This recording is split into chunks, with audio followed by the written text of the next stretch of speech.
اللي هحكيه لكم النهاردة مش قصة أنا شفتها، دي قصة واحد اسمه عادل، سواق تاكسي شغال في شوارع اسكندرية من 20 سنة.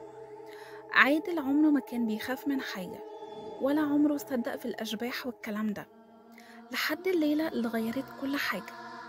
الليلة دي كانت في أول الشتاء، الجو كان برد والمطر كان خفيف بس مستمر.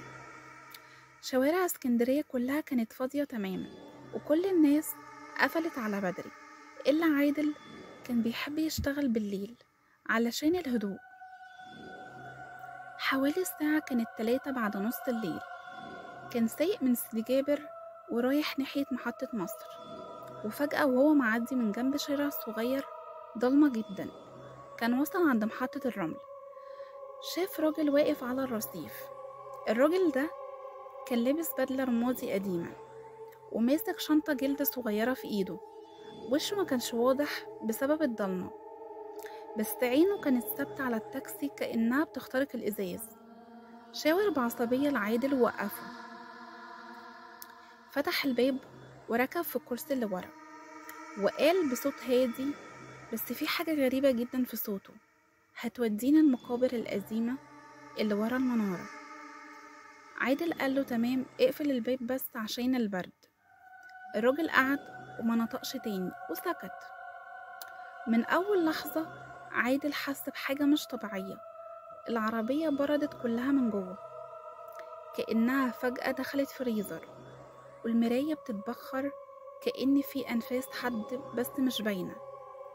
وكل شوية يبص فيها يلاقي الراجل موجود وفجأة يختفي، يرجع يبص ورا بعينه يلاقيه قاعد. يقول في عقله تقريبا بيتهيألي، ولا هو فعلا بيختفي وبيظهر.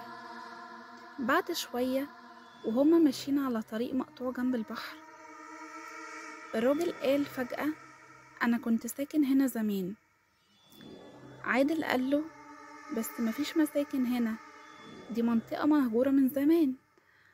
الراجل بصله من المراية وقاله: عارف، بس احنا كنا أول ناس بنينا هنا، وأنا اللي مدفون في أول قبر بعد السور. عادل ضحك ضحكة متوترة وقال: يعني ايه مدفون؟ لكن الراجل سكت، سكت سكوت تام، وشه اختفى أصلا. ولما وصل قدام المقابر عادل وقف ولف ورا علشان ينزل الزبون، بس ما كانش فيه حد.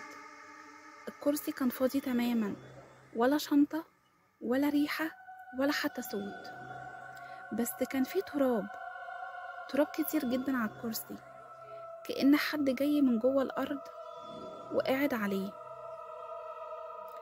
عادل قلبه وقع، خرج بسرعة يبص حوالين العربية، مفيش حد، الشارع فاضي خالص. رجع يركب تاني، لقى على التابلو ورقة صغيرة صفرة قديمة ومكتوب فيها: رجعتني بيتي، بس هو كمان هيركب معاك الليلة الجاية.